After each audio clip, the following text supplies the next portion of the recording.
Takže čau, já vás zdravím u svého prvního videa.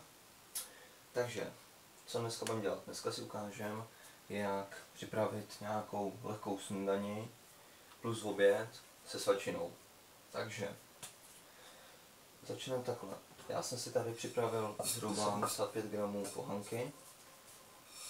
Tu teď zaleju horkou vodou. Necháme to tam 10 minut lohovat.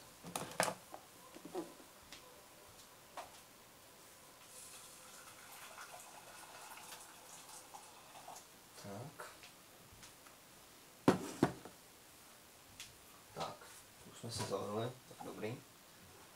Tak, pak si to posmáhneme na pánvi. Dále jsem si připravil trošku másla, fakt jenom málo. Pak zhruba 75 gramů mysli s ovocem, pak dále knäckebröd,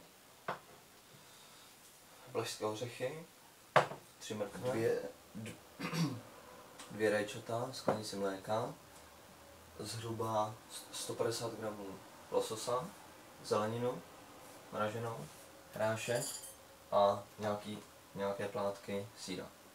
Svačina teda bude se skládat ze 6 plátků knäckebrödu s trošičkou másla a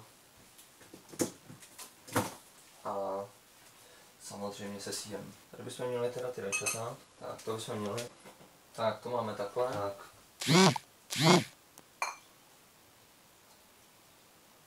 Ideální.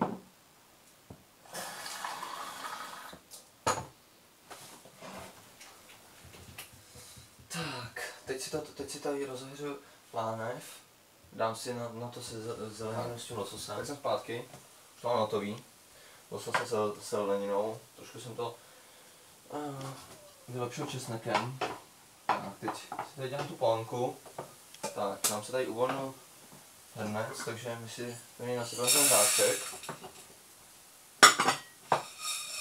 A jelikož je sušený, tak si to dáme na 4 hodiny do vlažné vody. Jsme viděli, že to byla jednoduchá. Jak bych vám teda chtěl ukázat teda, takže tady pohanka, to máme k obědu. Tady máme svačinu, snídaně, doplnění snídaně a tady obloha ke svačině a k obědu. Já se s váma loučím, přeji hodně štěstí při podobných přípravách takových jídel a mějte se zatím, čau.